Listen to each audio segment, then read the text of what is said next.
So auspicious greetings to venerables, ladies and gentlemen online.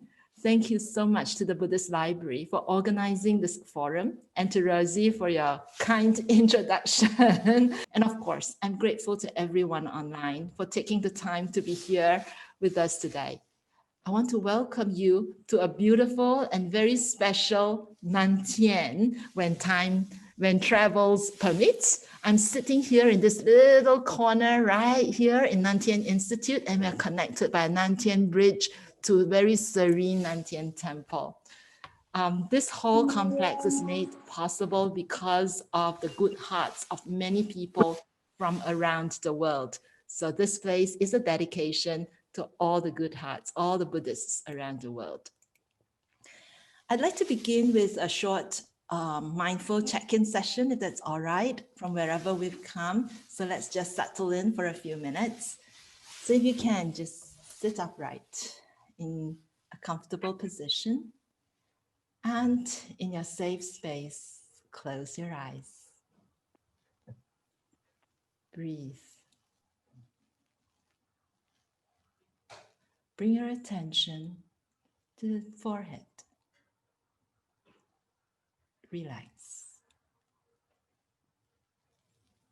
Relax your eyes,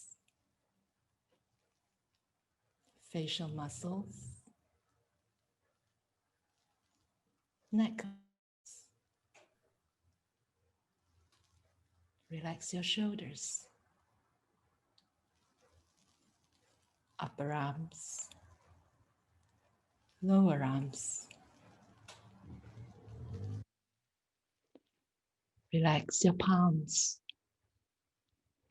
fingers. Relax.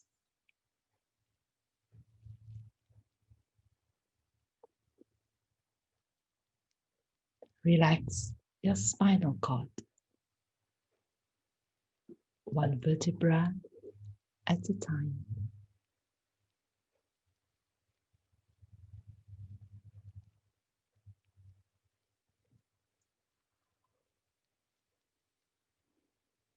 Relax your thigh muscles, calf muscles, feet, and your toes. Relax.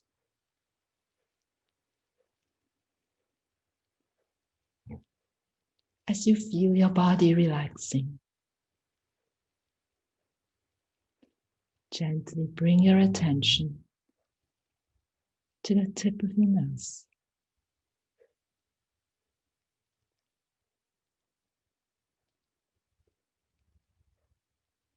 Watch every in-breath and out-breath. Without control and without judgment. Just watch the flow of air in and out of our nostrils for the next 1 minute.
As we find ourselves becoming gradually centered,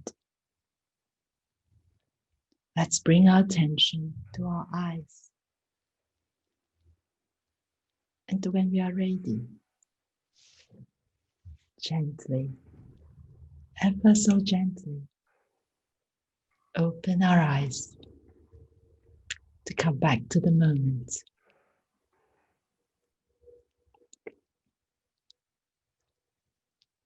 As is the beautiful tradition of Australia, may I begin by acknowledging the traditional owners of our land.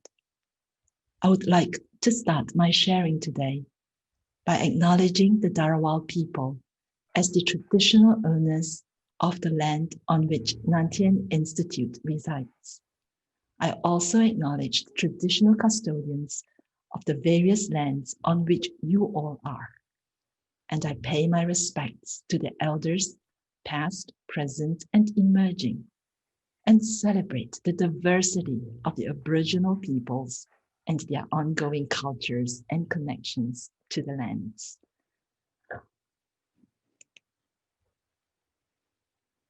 This year, 2020, is a stark reminder of how unfathomable a year can be.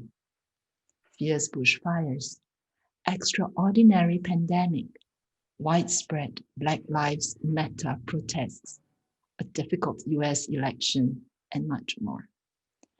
Hence today, with thanks to the Buddhist Library, I hope to return to ancient wisdom to restore our faith in humanity. So, what does it mean to be human? I would like to invite you to take a minute to reflect on what being human means to you. And if you feel comfortable, please open up that chat function at the bottom of the Zoom screen and share your thoughts when you are ready. What does being human mean to you?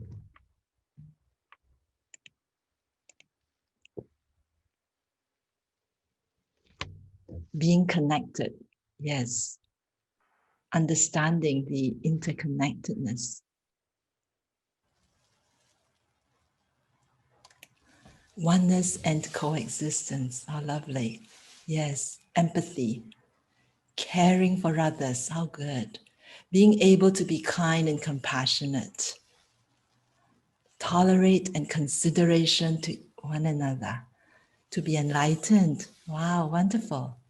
The chance to make choices just beyond survival. Yes, to be in community with people we don't see or know, certainly. Being human, having the same views and thoughts. Lovely. Well, thank you so much. As we go through today's talk, I'd love to hear if you have more insights about what you think being human means. And I'm going to share my views as well. So since last year, I've been studying the Platform Sutra, which ranks as one of the most popular Buddhist texts ever produced by Chinese Buddhism.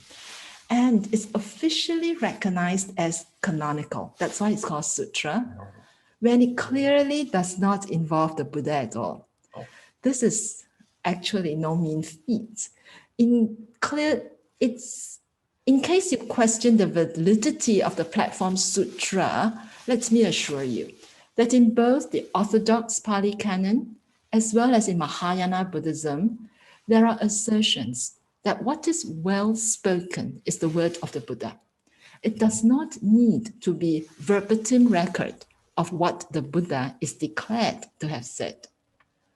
So one of the most important patriarchs of the Chinese Chan tradition is an illiterate southerner who received the Dharma lineage when he was still a lay person. How unusual. His name is Huineng, and many consider him the most important patron of the Chan Buddhism that we know today. And this Platform Sutra is supposed to be the sutra that contains his teachings and has become a seminal Chan text. So last year, I studied it from the view of Buddhist humanism. and localization of Buddhism from its Indic roots into its current Chinese form. For today, though, I wish to take us down a related but slightly different path. So my reflections today will involve what it means to be human. And in particular, I'm very interested in this because my teacher, Venerable Master Xing tells us to say, I am Buddha. Now, where did that come from? I am Buddha. How does that work? What does that mean in this day and age? So my research has led me to reading the Platform Sutra in a very different light. And very soon I'll be taking you on first a roller coaster ride of Buddhist terms in order to introduce Mahāyāna Buddhism and the Platform Sutra. If there's anything you do not understand, please post your questions in the chat. I would appreciate if others who perhaps know the answers could respond and help one another throughout this presentation. And if Rosie detects anything, any questions that are unanswered, she will interrupt. But the fun part for me, though, is right at the end, when I will share my reflections on or my recalibrations of those core teachings, especially in the light of the world today. So throughout the session today, I'll take us through a few pauses for reflections, for chats, and depending on time, we may or may not break out or have Q&As, okay? So let me begin by contextualizing the Platform Sutra. The earliest extant version has a very, very long title, as you can see here on the slide. It reads, The Southern School Sudden Doctrine, Supreme Mahāyāna Great Perfection of Wisdom, the Platform Sutra preached by the Sixth Patriarch Huineng at the Dafan Temple in Shaozhou, one role, concurrently bestowing the precepts of formlessness. As you can see, it is a big mouthful for a sutra title, and hence it's often abbreviated as the Dunhuang edition of the Platform Sutra, because this particular version was uncovered near the oasis town of Dunhuang on the Silk Road. For the purpose of this talk, I will use this earliest version because it represents the teachings closest to the time of the protagonist, Huineng, and because it is only half the length of the more popular version. Also because I'll be citing a verse in there, and this particular verse, it's written in a different form in this Dunhuang version that serves our purpose today. So in the title, you will notice it said, Supreme Mahāyāna Great Perfection of Wisdom. So I'm going to unpack this title, this part of the title. Just based on this title, we know that the Platform Sutra belongs to the category of Mahāyāna Buddhism. Okay, and of Mahāyāna Buddhism, the great vehicle, it is based on a particular set of teachings known as the Prajna Paramita, or the perfection of wisdom. Now, since all of us in this gathering today practice in different traditions, I'm going to start with some very basic definition and understanding of Mahāyāna. So let's begin by exploring one major difference between Mahāyāna and early Buddhism. Okay, there are many differences between Mahāyāna and early Buddhism, or sometimes it's Theravada Buddhism today, but this one particular one is of significance to us. We're going to run a poll very shortly, so I'm going to ask Rosie to get ready. What do you think is the goal of Buddhist practice? 1, your choices will be nirvana. 2, happiness. 3, greater good. 4, enlightenment. 5, it depends. Or 6, I'm not sure. Okay, there are no wrong answers. Just feel free to indicate what you think is the goal of Buddhist practice. I guess your intuitive answer is probably the best answer. So there's no need to think very hard. As I said, there are no real wrong answers. And if you're not sure, just say, I'm not sure. That's perfectly fine. What do you think is the goal of Buddhist practice?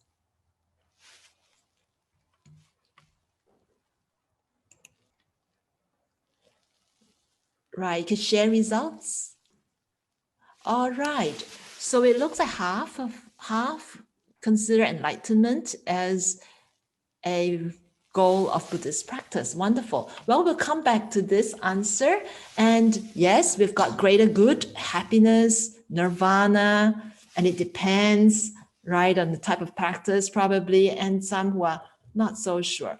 That's perfectly fine. Thank you for your answers. We'll come back to them later. So in early Buddhism, nirvana is the goal of Buddhist practice. And what is nirvana? It's often seen as the cessation of samsāra. So what is samsāra? It's a way of describing the endless cycle of rebirths that sentient beings are subject to. So the reason for our inability to extract ourselves from this cycle, and that's why it ends up being endless, is because of what Professor J. Garfield calls the primal confusion. Primal. So what is this such deep-seated confusion? It is that a belief, a wrong view that I can control my body and mind. Can you tell your body not to grow old by the day? I'm afraid not. And I've been trying to tell myself, I'm only 25, but it doesn't work, I can assure you. If I cannot control my body and mind, then why would we believe that we can be happy when we want to and want to maintain that happiness? Why? Any such thought of happiness is doomed to disappoint sooner or later. Hence, these very smart early Buddhists used the 5 skandhas or the 5 aggregates to say that how do we experience the world? We experience the world by realizing that there's no such fixed I. So the 5 aggregates are commonly translated as the physical form, feelings, perceptions, volitions, and consciousness, saying that there's no one unchangeable me, because all these are just parts of me and they are all transient. So in early Buddhism, the focus is on that right view so that we can cease samsara. We can get out of samsara and go to nirvana. But Mahāyāna's goal is different. Mahāyāna's goal is not to escape or to get out of samsara, is to transform samsara. So Nagarjuna, a famous 2nd century Buddhist philosopher, asserted that there is no ontological difference between samsara and nirvana.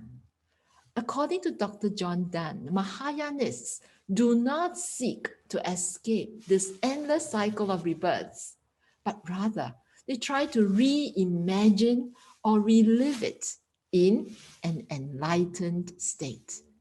I love this description of reimagining or reliving life, especially in such unusual times. So now let's frame our minds, not to escape samsara for the rest of this lecture, but to reimagine it with a different worldview. And so now let's see how that can be done. The first thing I want to talk about is this term called prajna. So the Platform Sutra uses 2 doctrinal schools to establish its claim. The first is reflected in the sutra's title, The Great Perfection of Wisdom, or prajna paramita. The key is prajna, or sometimes roughly translated to as wisdom, while paramita can be translated to perfection. Prajna paramita means the perfection of wisdom. Now, Shantideva's Bodhicharyavatara, or Guide to the Bodhisattva's Way of Life, a very popular text, states that all bodhisattva's practices, and bodhisattva is an awakening being, the bodhisattva's practices lead to the perfection of wisdom. So when wisdom is perfected, all the other perfections of generosity, discipline, patience, diligence, and meditative concentration will also be perfected. Humanity becomes whole based on wisdom, prajna. So I want to start by saying prajna is extremely important in Mahāyāna Buddhism, because with it, humanity, okay, the ideal human life can be lived. So now I'm going to unpack this a bit further, unpack this prajna wisdom a little further. What really is the start of this cycle is dukkha, or this sense of dissatisfaction or dis-ease, sometimes translated to as suffering. In Mahāyāna, the root cause of dukkha is ignorance. It's that wrong view that I talked about before of taking what is not real as real, right? So this I here is not real, it's constantly changing. So it's taking something that's impermanent as permanent. So dukkha results from our attachment to the view that the image that I see on the screen, okay, that self-view or the other view, we take that as permanent and not see that it's actually just pixels on the screen. And these pixels are constantly changing.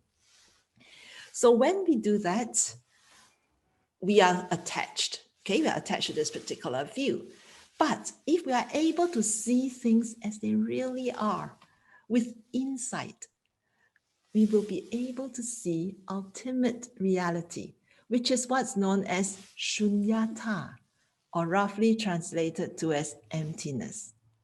In emptiness, though, it is not that you do not exist. So I'm sorry, I exist. Even in pixel form, I exist. And so do you. But I exist as an interconnected part, which many of you wrote in the chat, right? The part is that I am interconnected with you as well as through this technological medium. And thus, I exist as an interconnected part of a much larger web of existence. And this web of existence is in constant state of flux. It is this wisdom that enables us to transform the world according to the Prajna Paramita texts. So empty of any essential or fixed nature means that we can be creatively and skillfully transformed for the better. For example, I may be very angry now, but I know that I'm not essentially an angry person, and I can transform my anger into something gentler. Perhaps with self-compassion, I can be transformed for the better. So I call shunyata, or emptiness, creative possibilities. And towards the end of today, I'm going to be sharing my reflections on Platform Sutra based on these creative possibilities. Okay, so just hold on to the thought for now. The Platform Sutra, besides being informed by the Prajna Paramita texts, is also inspired by another set of Mahāyāna teachings known as the Tathāgatagarbha. This very long Sanskrit word consists of two parts, Tathāgata and Garbha. And it means containing a Tathāgata or containing a Buddha. So the Buddha notes, all the living beings, though they are among the defilements of hatred, anger, and ignorance, have the Buddha's wisdom, the Buddha's eye, the Buddha's body sitting firmly in the form of meditation. Thus, in spite of their being covered with defilements, transmigrating from one path to another, they are possessed of the matrix of the Tathāgata, endowed with virtues, always pure, and hence are not different from me, where me is the Buddha. So the Tathāgatagarbha answers a very fundamental question that Mahāyānists are often asked. How can defiled sentient beings like you and me ever attain Buddhahood? The teachings of the Tathāgatagarbha that I've just read suggests that sentient beings are in reality deep down already and even now fully enlightened Buddhas. This is important because, in other words, sentient beings have within them something of the Buddha that's inherently pure, but apparently in a tainted state.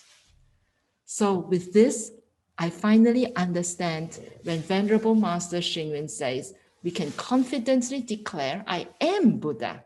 It's not that I will be Buddha, but I am Buddha already. It comes from this Tathāgatagarbha school. So in the Awakening of Faith in the Mahāyāna treatise, it further claims that there is this thing called one mind, or the Tathāgatagarbha, that embraces both the aspects of enlightenment and non-enlightenment. And by cutting through all our discursive activity of the mind can return to its natural state of pure, mirror-like stillness. That's the importance of our meditative concentration practice. Why we do our mindful check-in, so that we can bring ourselves back to our natural state. And it's because of this that enlightenment becomes possible to be spontaneous. And it does not need a long period of moral and spiritual cultivation. Now that sounds like really good news to me. We can be spontaneously enlightened. So in summary, okay, in the very short few minutes just now, I've just covered what we call Mahāyāna Buddhism 101. Let me just attempt a quick summary. Early Buddhists practiced to end the cycle of rebirths called samsāra by recognizing that there's no fixed I, that I'm an aggregate of various factors. They believe that there's a different state that we can go to called nirvana, in which one is no longer subject to the cycle of rebirths. So if you think about it as having two coins, one representing samsara, another nirvana. So that's early Buddhism. Mahāyānists contend that samsara and nirvana are not two coins, but two sides of the same coin. And the goal of the practice is enlightenment, or realization of prajna wisdom, which will enable the practitioner or the bodhisattva to live in this world with full understanding of the emptiness or the interconnectedness of all phenomena. Then this teaching of the Tathāgatagarbha further suggests that sentient beings, that means you and me, are in reality deep down already fully enlightened Buddhas. And hence, spontaneous enlightenment is possible. Hence, for Mahāyānists, the highest goal is enlightenment. For the human ideal is to live the life of an enlightened person. All right. So, are we good so far? Let's take a pause break of 1 minute to reflect on what you've heard. Return again to the question of what it means to be human. Has anything you heard so far contributed towards your earlier answers? Have you learned anything new? What is the significance of what you have heard? You can jot that down on your notes, or if you wish, you can share in the chat. Let's take a minute to reflect.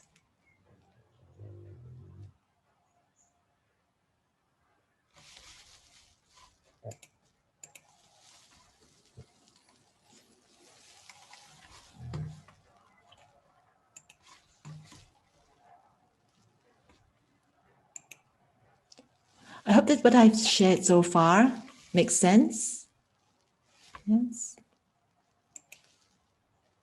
Okay. With that, I'd like now to go into the Platform Sutra. The idea of enlightenment, which is so key to Mahāyāna. and what makes the Platform Sutra the turning point in Chinese Buddhism. So the Platform Sutra is a central Chan or Zen text. Chan is known as Zen in Japan. The Southern Chan school of Buddhism claims that enlightenment can only be attained through a flash of direct intuitive understanding. This is the Southern teachings and is known to have first been argued by a monk called Dao Sheng. And Dao Sheng was a pioneer who made many bold claims, among which two are significant, or some are significant to us today. So let's take a poll. What do you think Dao Sheng might have claimed that was ahead of his time? 1, that enlightenment must be sudden and complete. That is, one is either enlightened fully or not at all. And 2, that all beings without exception have the Buddha nature. Whether you think that Dao Sheng claimed either of this, both of this, or whether you're not sure, please feel free to state your answers.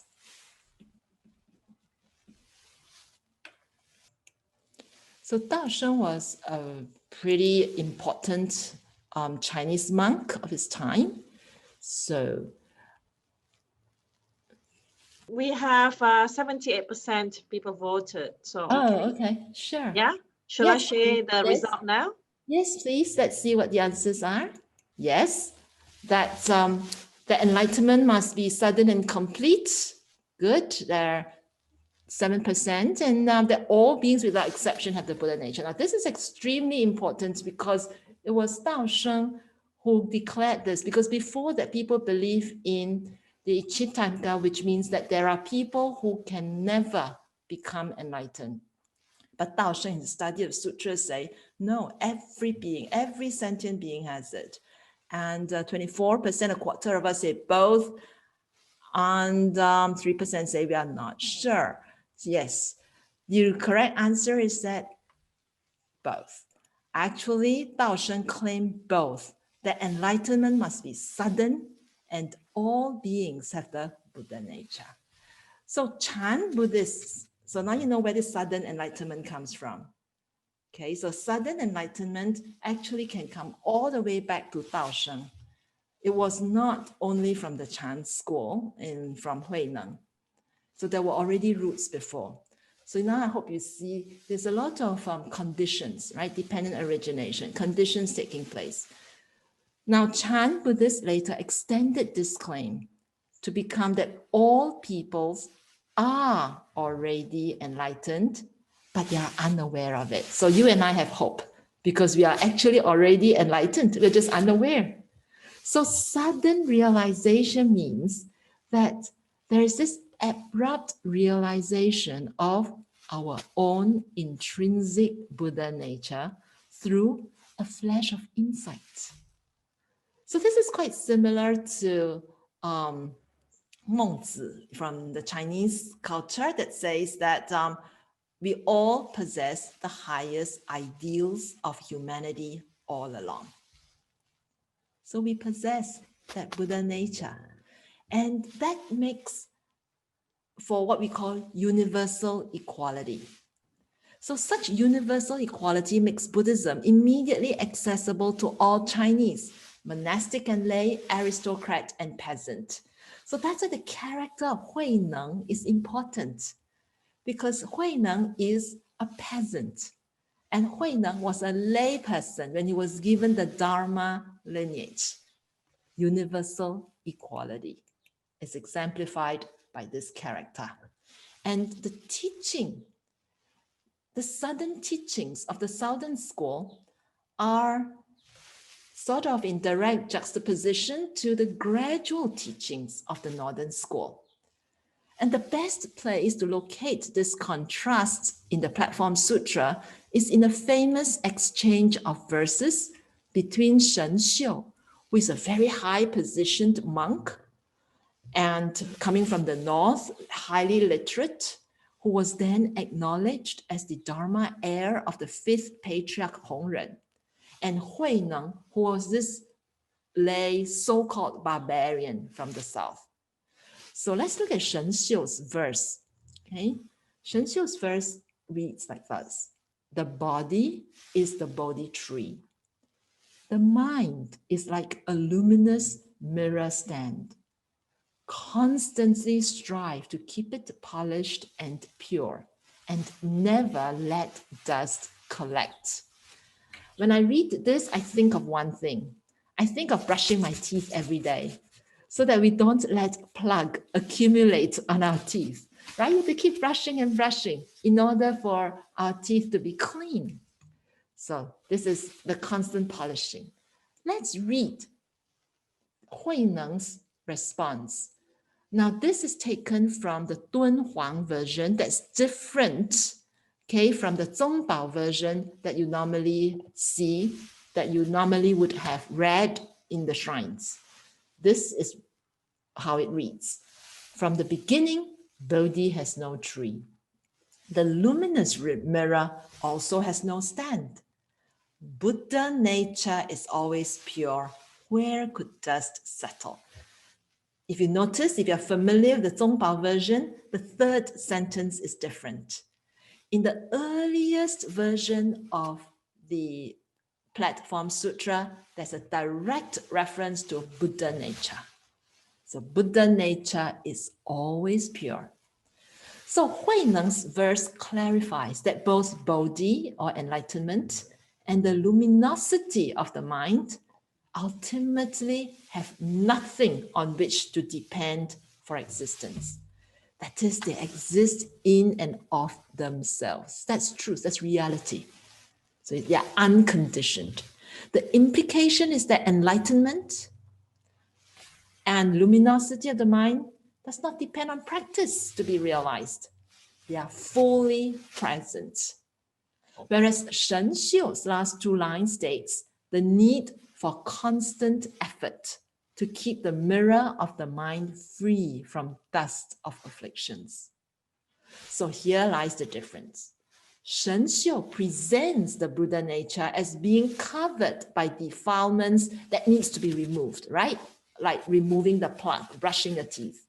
While Huineng presents Buddha nature as empty of defilements.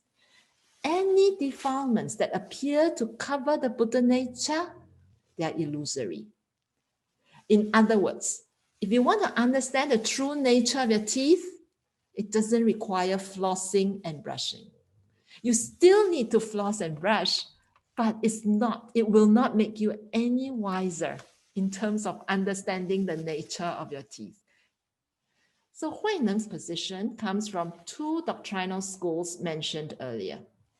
From the Tathāgatagarbha theory that holds that Buddha nature is empty of defilements. So it's pure. So Buddha nature, empty of defilements, unconditioned and pure. And the Prajna Paramita text maintain that these defilements themselves are empty, unreal and false. In Chinese, it's called 虚妄. So defilements have no inherent reality, and they are merely the creations of deluded thoughts. So any attempt to remove these defilements only objectifies the defilements and causes further confusion.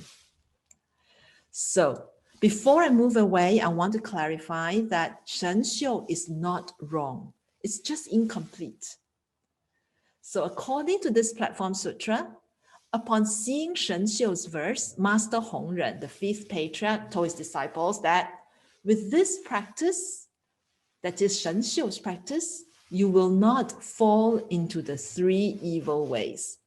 And the three evil ways are rebirth in the realms of hell, hungry ghosts, and animals. This practice of conscientiously ridding oneself of afflictive thoughts, speech, and actions is meritorious, even though it may not lead to liberation, because it will not lead to rebirth in the unfavorable realms. So we should still continue to brush our teeth, It will prevent us from painful dentistry work in the future. It's just that brushing our teeth will not help us to understand what the true nature of our teeth are. So let me just summarize again this particular section. Sudden teaching, also known as 顿悟 in Chinese, means seeing one's intrinsic nature, often called Buddha nature. And you see it directly and immediately. That's why it's the sudden teaching. It is not mediated by any process such as thinking or reasoning. It is the realization that one has always been fully endowed with the wisdom of the Buddha. As such, there's nothing else to attain. Any attempt to objectify wisdom to be something out there to attain is going to be a problem. So they always say, don't look out there for wisdom. It's in here already, right? But unfortunately, us as humans have this primal confusion. We have a deep-rooted tendency to objectify teachings or practice, taking them as a means to an end. And as such, we separate subject and object. And the minute we separate subject and object, that's dualistic. Right? So let me try to explain this in another way. The gradual teachings of the Northern School of Chan are called dualistic because they use expedient or skillful means.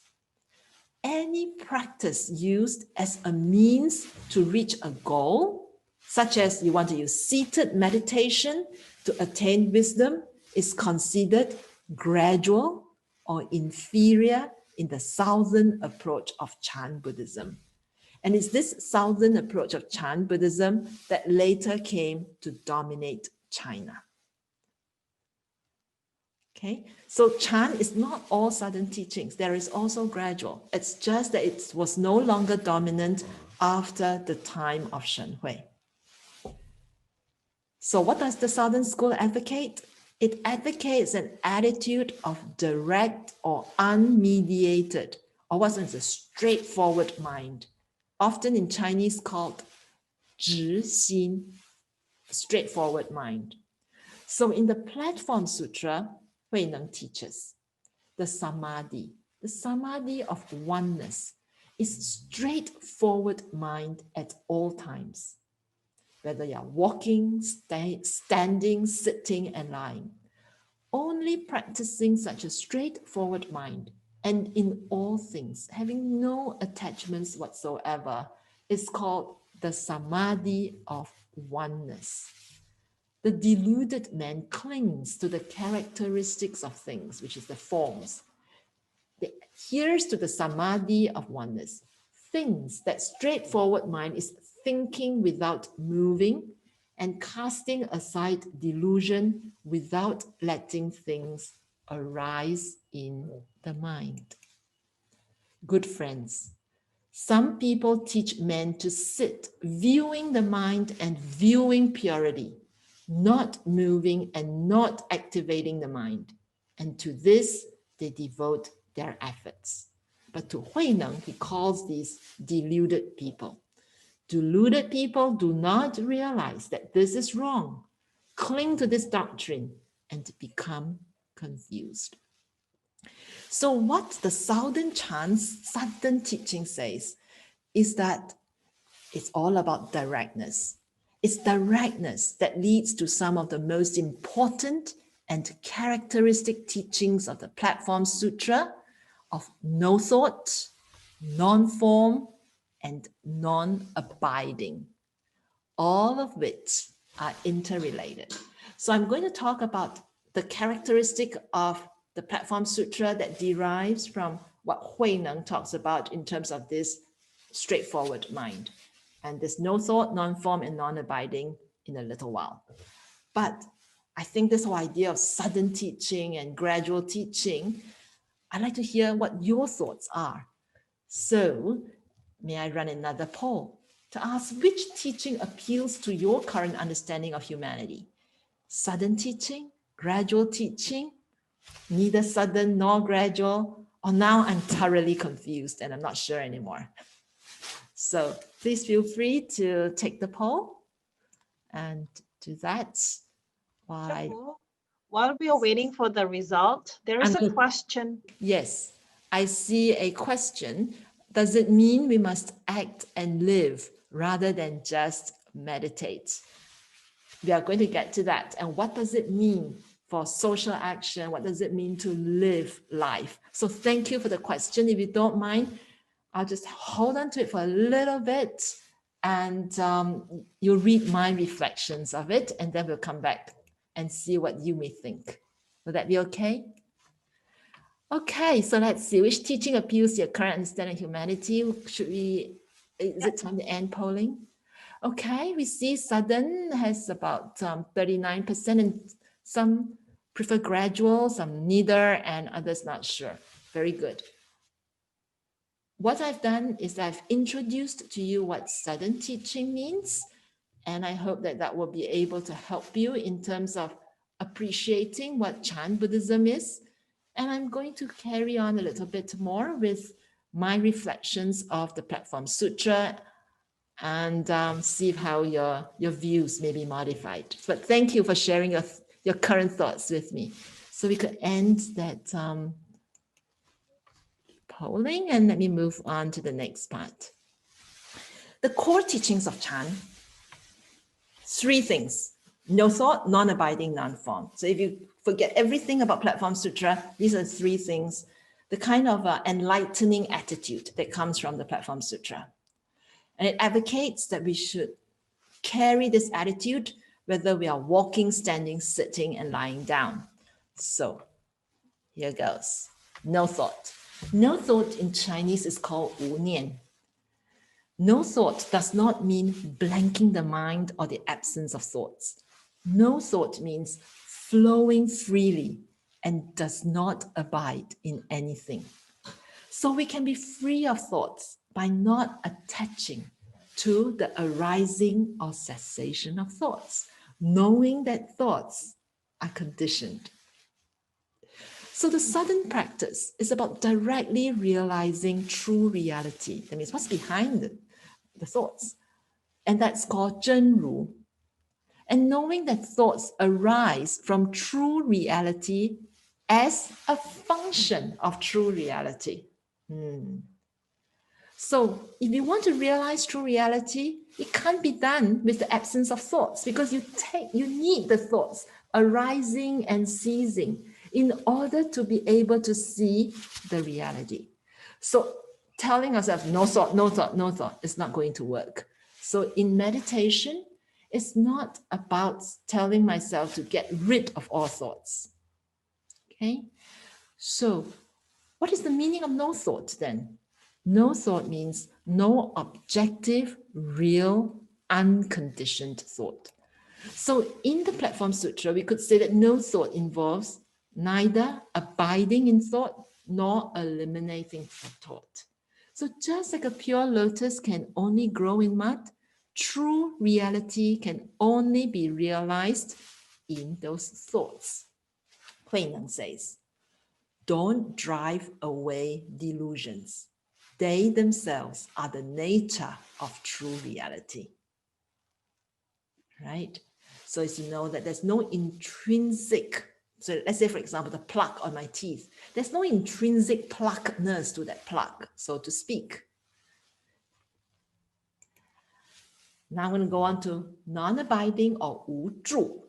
Non-abiding, according to the Platform Sutra, it says, thoughts follow each other but do not abide. Past, present, and future thoughts follow one after the other without interruption. If a single moment of thought abides in something, then your successive thoughts will abide. That's what we call rumination, by the way. That is what is meant by bondage. If successive thoughts follow one another without abiding in anything, then you will be free from bonds. Therefore, non-abiding is known as the basis, or in Chinese it's called 本, the basis, the original. So Huineng explains that the natural flow of thoughts from moment to moment is the natural functioning of the mind.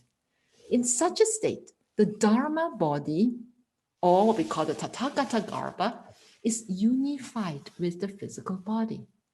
And so the Platform Sutra is claiming that this liberated state is the natural state of human beings. When the mind abides in anything, it interrupts this natural flow and causes a separation of this Dharma body and the physical body. So, no, non-attachments is the natural state. So let me try to explain with an example and a poll question. Okay, there are three meditators.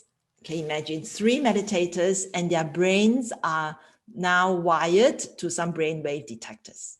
They now sit in deep meditation with minimal brainwave disturbance when a door suddenly slams. One meditator's brainwave spiked up and down for a while before it returns down to normal. Another meditator's brainwaves remain very stable as though nothing has happened. And the third meditator's brainwaves spiked up and then went back to normal immediately. Who do you think is the Southern Chan non-abiding meditator? One, the first one whose brainwaves spike up and down, up and down, up and down for a while before they settle down. Two, the meditator whose brainwaves remain stable as though nothing has happened. And three, the meditator whose brainwaves spiked up when the door slammed and then went back to normal immediately. Which do you think is practicing the Southern Chan type of meditation? Shifu, yes, we've got a couple of questions in the chat. Okay. Do you want me to read it out? I'm looking at them now. Okay. From Herman and O'Hara. Yes, there's a difference between the free-flowing thought and the monkey mind. The monkey mind is when we have all these random thoughts that are caught by, but the question is, where do they come? Where do these thoughts come from?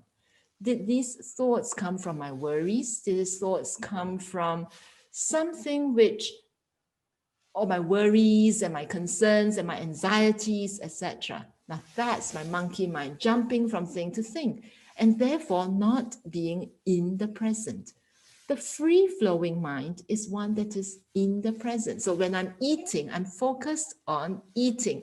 I'm free-flowing with the food that I'm eating rather than thinking about something else. So that's the difference between the free-flowing thought in the moment as opposed to the monkey mind.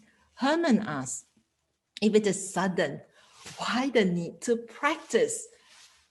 This is a very interesting question that's constantly faced by the Southern Chan school. Why the need to practice?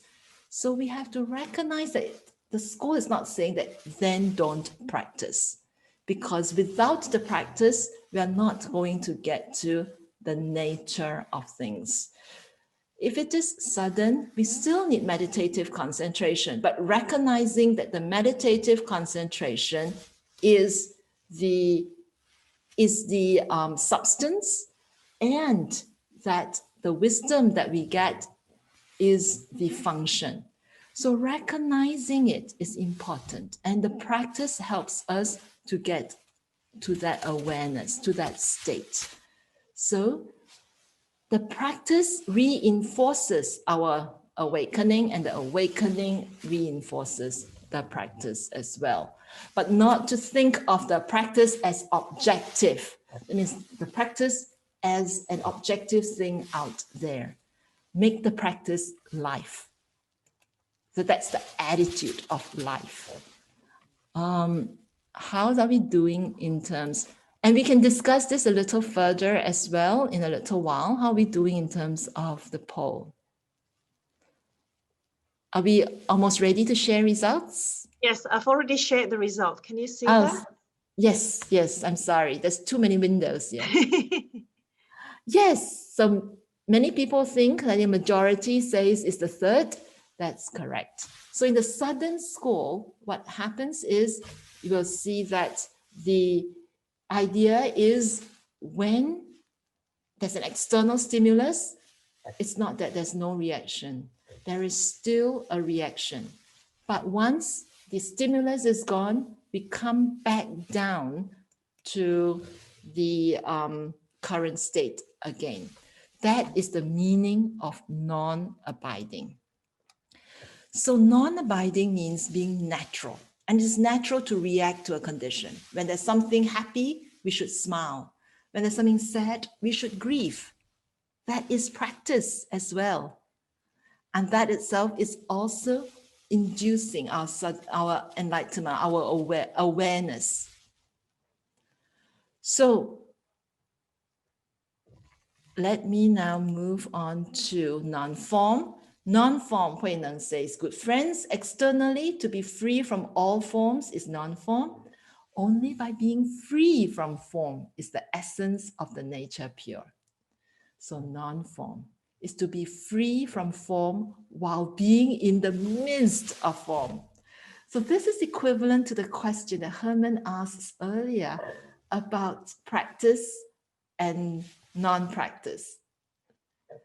So we are in the midst of practice and seeing it as not practice because it's already a part of our life. So not to objectify that practice. So, and let the Tathāgatagarbha or our natural self flow. So meditative concentration no longer focuses on sitting on the cushion, which is a luxury to many peasants and artisans in ancient China. They could not have the time to enjoy that. So instead, Huineng teaches that meditative concentration is an inherent calmness of one's intrinsic nature, while wisdom is the active aspect of this nature. So to Huineng, and something that is extended to humanistic Buddhism today, is practice in daily life. So your meditative concentration takes place in daily life. It's the inherent calmness that we already have, and hence the necessity of those mini pauses. So now I'm going to come back to my earlier definition of emptiness or shunyata as creative possibilities. And it is here in this section that I hope I'm responding to the earlier question, I believe by Catherine, about how then do we live life? And where does action come in? So this is how I have understood creative possibilities in the light of the Platform Sutra. No thought to me is not the absence of thought, but rather the absence of thinking that any thought, feeling, or idea is intrinsically real. Instead, let's rein in the mind and properly understand the conditions that created the thought.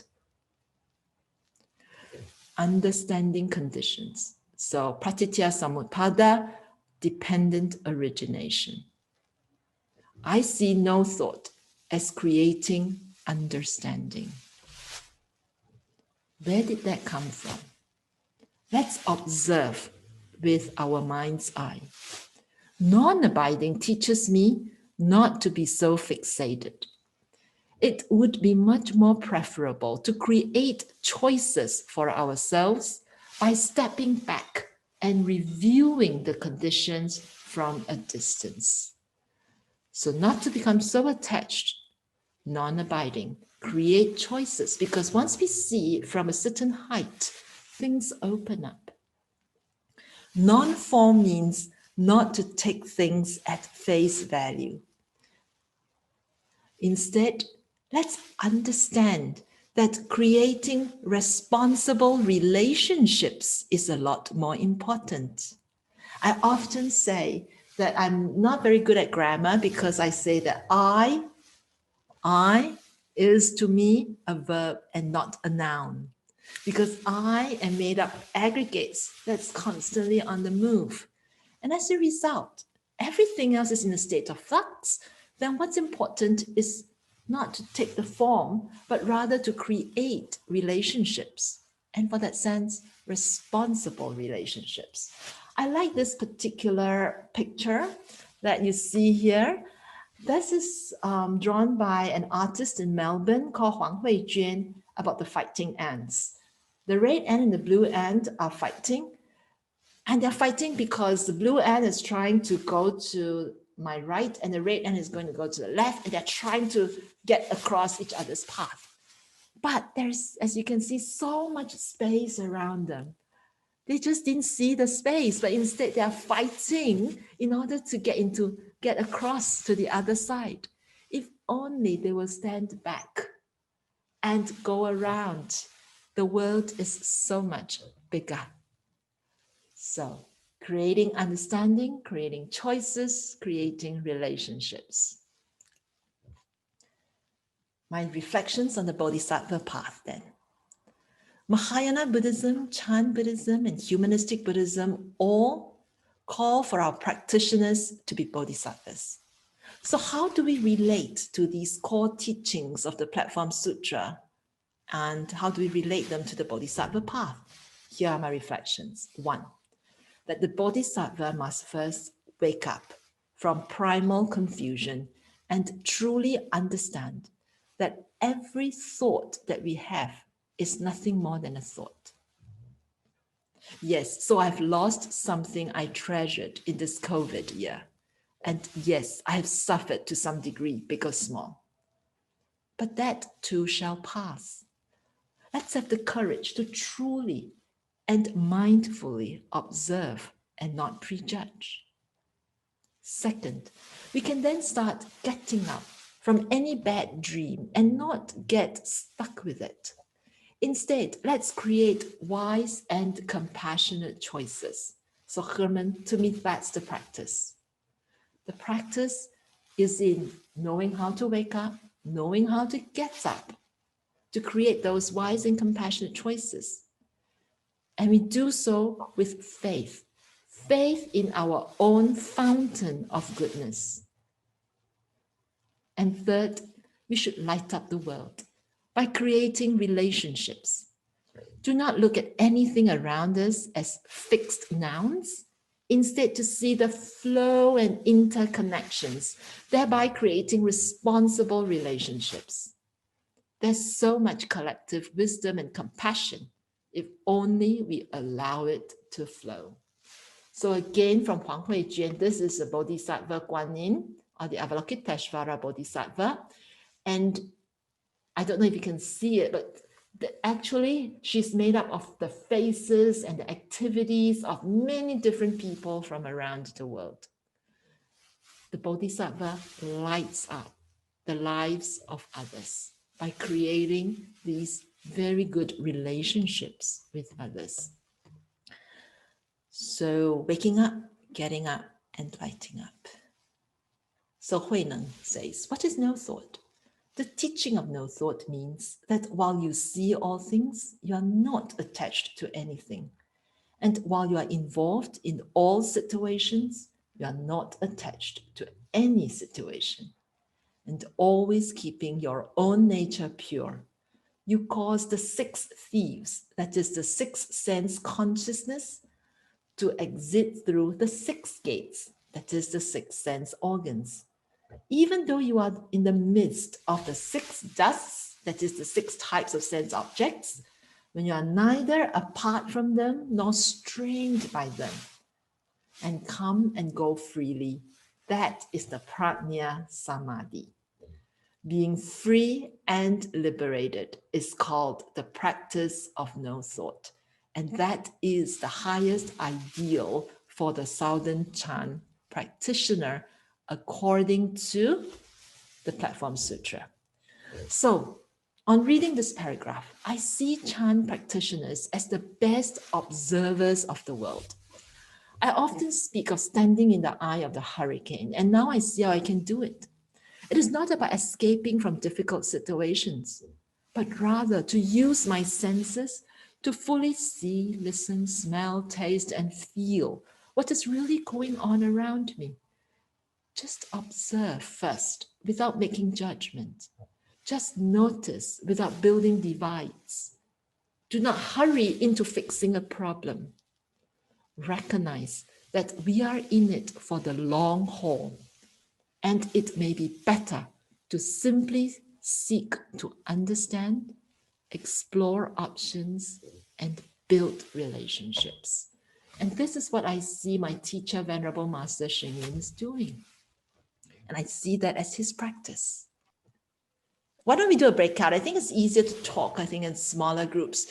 So this is what I wish everyone to do, that we'll break out into groups of maybe 4 or so people, 4 or 5 people.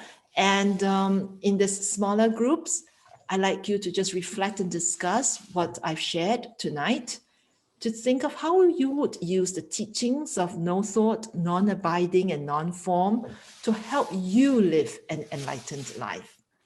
And remember, according to the Platform Sutra, our Buddha nature, our fountain of human goodness is very accessible. How was the session earlier? Was it good? Please feel free, if you wish, to share some of your lessons in the chats. I think that would be a good place for us to see what we've learned and our collective wisdom together. While I continue talking, and you can see whether what I say makes sense to you. So I've taken everyone on a roller coaster ride to try to answer the question of what it means to be human during such challenging times. Perhaps it's because of such challenging times that enlightenment, creative possibilities, and the Bodhisattva path become more obviously relevant to me. Much like a lotus that grows out of muddy waters, the enlightened practitioner can still live a virtuous life in the mundane world. And that is what has given me a lot of faith during such times. I hope that you see the relevance of starting with a mindful check-in today. Acknowledge our ancestors who celebrate interconnectedness of the land and us, and take some pause breaks throughout this sharing session. And most of all, I hope that you find some value in the Platform Sutra. I hope that together we can make a good name for humanity. I think we don't have very much time, but what I could like to suggest is I'll just finish off and we can finish off the official session. And anybody who has further questions and has some time, we can leave the Q&A to right after the official close of the session, if you don't mind. I just want to share with you that much of my research has been guided by a couple of texts. So these are the 2 chief ones that I've been using, and they're based on the Dunhuang manuscript, as you can see. But I also want to share with you that the sutras are actually available online, the actual sutras, so you can look for the Chinese and English version. And in case you're interested, we've also put the entire full text into what we call the NTI visualizer that we built in Nantian Institute. And it gives us an opportunity to see how the keywords are related. So if you're interested, that's available as well. And preparation for this talk also gave me a better understanding of Nantian Institute's goal to pave a road to an enlightened education. And the graduate certificate in humanistic Buddhism, in which I had a hand in, is now taking me to the next plane to create understanding, choices, and relationships. So for that, I really thank the Buddhist Library for giving me this opportunity to solidify some of my own reflections. And so too, for our weekly communities of practice, Sunday 30-minute check-in sessions, that has helped me to inculcate this practice of reflective pauses to examine our fountain of goodness, our Buddha nature, so that we will all be ready to wake up, get up, and light up. So to round up the session, I'd like to suggest we dedicate merits of today's time in the Dharma to all sentient beings. And if you will join me, I'd like to propose our checkout. Let us now dedicate the goodness of what you have done to all living beings. May kindness, compassion, joy, and equanimity pervade all worlds. May we cherish and build affinities to benefit all beings. May Chan, Pure Land, and precepts inspire equality and patience. May our gratitude and humility give rise to great vows.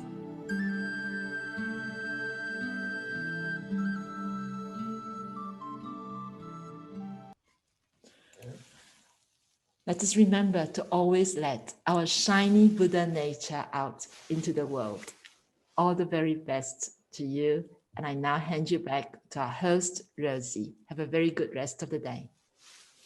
Thank you so much, Venerable. Thank you so much. What a wonderful talk that we had tonight. I learned so much tonight, and I wish you all have a beautiful practice, and hopefully your Buddha nature can shine out and help everybody else around your life and help yourself to become a better person. Just to close off, we will usually send an email regarding dana. So Buddhist Library, we operate until today because of the generosity of the past. So we rely so much on donations of our patrons. So with our dana, what we do is we split our dana with our teachers. So as tonight, we will split with the Nantian Institute, Venerable Juewei, and what we do, we split them so that we can support our teachers and also we can support future classes as well. For your information also, Buddhist Library resides in Sydney. It's in Camperdown. It's close to Sydney University. Usually outside of COVID time, we run our events on site. But because of COVID, that's why we are now online on Zoom. So thank you for your participations. But if you are living in Sydney and you wish to borrow some books, read some books, get some materials, Buddhist materials, if you're doing Buddhist studies, then you're welcome to come to Buddhist Library. We are open to public. However, the opening hours is not Monday to Friday. It's available online, so you can check in on our website what time we open. And then during the opening hours, you're welcome to do your reading, or if you wish to become a member, you can then borrow some books home. So yeah, hope to see some of you at the library, and wishing you a good night. Thank you, everybody.